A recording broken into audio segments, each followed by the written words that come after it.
Hello বন্ধুরা, তোমরা সকলেই কম বেশি জেনেই গিয়েছো যে আমাদের এসআরকে শঙ্করদা একটা নতুন রেস্টুরেন্ট নিয়েছে। হ্যাঁ, তো সেই জন্য আমরা আজকে সেই গন্তব্যস্থলে চলে গেছি। তোমরা অনেকেই জানো হয়তো রেস্টুরেন্টটা কোথায় নিয়েছে, তাও আমি আরেকবার বলে দিই। রেস্টুরেন্টটা দুর্গানগর নিয়ার বাদরা মাঠের সামনে, একদম ফ্রন্টে একটু এগিয়ে যাবে, বাদরা মাঠের সামনেই তুমি পেয়ে যাবে। তো আমাদের সেদিন ইচ্ছা করেছিল বিরিয়ানি খেতে, আমার আর আমার পার্টনারে। তো বিরিয়ানি খেতে যখন ইচ্ছাই করেছে, তাহলে একটা ভালো জায়গা থেকেই খাওয়া যাক, আর মিট আপটাও সেরে ফেলা যাবে। তো এই কথা বলতে বলতে আমরা পৌঁছে গেছিলাম ওয়াইটি রেস্টুরেন্টে। হ্যাঁ বন্ধুরা, দেখতেই পাচ্ছ তোমরা ওয়াইটি রেস্টুরেন্ট। তো এখানে আসতে সত্যিই খুব মন চেয়েছিল, আর ভয়ও পাচ্ছিলাম যে এখানে গিয়ে ওদের দুজনের সাথে দেখা হবে কিনা, বেসিক্যালি শঙ্করদা আর সীমাদি এদের দুজনের সাথে দেখা হবে কিনা। তো দেখা হয়েছে, তো অবশ্যই দেখতেই পাচ্ছিলাম যে ওখানে কাউন্টারে সীমাদি বসেছিল। তো সীমাদির সাথে কথা বলে খুবই ভালো লাগলো। আর সীমাদির ব্যবহারটাও কীরকম আশা করি তোমরা অনেকেই জানো না, তো সেটা তোমরা অবভিয়াসলি দেখে নাও।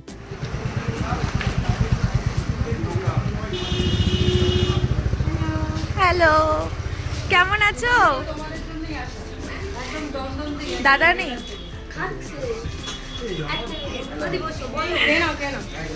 তো ঢুকেই সীমাদির ব্যবহার আমার প্রচণ্ড ভালো লাগলো। তো আমরা ওইখানে দাঁড়িয়ে দাঁড়িয়ে আমাদের বিরিয়ানি অর্ডারটাও দিয়ে দিয়েছিলাম, আর সেই ফাঁকে দেখছিলাম আমাদের শঙ্করদা খাচ্ছিল, তাই শঙ্করদাকে তখন আর ডিস্টার্ব করিনি। তো শঙ্করদা খাওয়ার পর শঙ্করদার সাথে ভালো মতন কথা বলবো।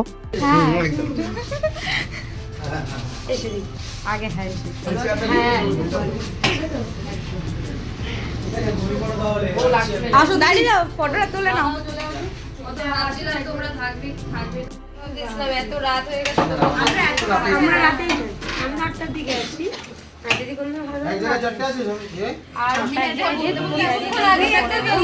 তোমার যে এরকম 9 তারিখে আর 10 তারিখে থাকছি আমরা দুপুরবেলার পর, তখনই ডিসাইড করলাম যে আমিও আমার পার্সোনাল কাজে ব্যস্ত হয়ে যাবো, তো কাল থেকে রাত্রেবেলা আসবো।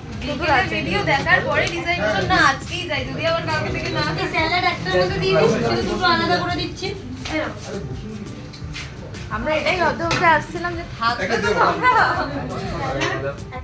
তো এসআরকে শঙ্করদার ব্যবহার খুবই ভালো, আর খুব ভালো লাগলো আমার সীমাদির সাথে কথাবার্তা বলে। একদম মনেই হলো না যে এরা একটা বড় ইউটিউবার, না আছে এদের কোনো অহংকার, না আছে কিছু। একটা রেস্টুরেন্ট খুলে সেটাকে কতটা দায়িত্ব অনুযায়ী চালানো যায়, সেটা এই দুই ভাই বোন সেটাকে প্রমাণ করে দিয়েছে। এসআরকে শঙ্করদার এখানে মানে রেস্টুরেন্টে ফোন নাম্বার দেওয়া আছে, তো জানি না ফোন নাম্বারটা কার দেওয়া আছে।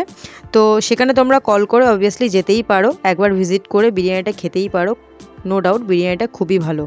তো এই করতে করতে আমরা বিরিয়ানি নিচ্ছিলাম, প্রায় 6 প্লেট অর্ডার দিয়েছিলাম। হ্যাঁ না পার্টনার, এই যে বিরিয়ানি আমাদের রেডি ছিল একদম ওয়াইটি রেস্টুরেন্টের ব্যাগ সহ।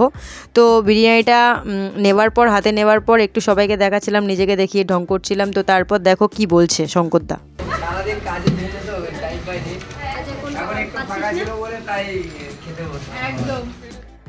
তো বিরিয়ানি নেওয়া আমাদের কমপ্লিট। তো সেখানেই দেখতে পারলাম এসআরকে শঙ্করদার নতুন বাইকটা ইয়ামাহার R15। ভাই সেই লাগছিল বাইকটা, আমার তো হেভি লেগেছে, তার জন্য বাইকটাকে আরও কাছ থেকে দেখার জন্য আমি চলে গেছিলাম। বাইকটা আমার দারুণ লেগেছে। বাইকটা আমি এতদিন শঙ্করদা কেনার পর ভিডিওটাই শুধু দেখেছিলাম। তো যাই হোক, ওখান থেকে আমরা চলে গিয়েছিলাম দিল্লি রোড। তো সেই ভিডিওগুলো ইগনোর হয়ে গেছে, ওগুলোকে তোমরা একটু হালকা করে সাইড করে রেখে দাও। তো তারপর আমি বিরিয়ানির রিভিউ দেব বলে বসে পড়েছি বিরিয়ানিটাকে নিয়ে। আমার পার্টনার তো আগেই বলে দিয়েছে ভিডিওটা ভালো করে বানাতে হবে। আর মাংসের পিস এখানে একটাই গন্ডগোল হয়ে গেছে। আমরা কথা বলার চক্করে আমি যে দাদা বিরিয়ানিটাকে দিচ্ছিল, তো সেই দাদাকে আমরা বলেছিলাম যে অ্যাটলিস্ট লেগ পিস দিতে।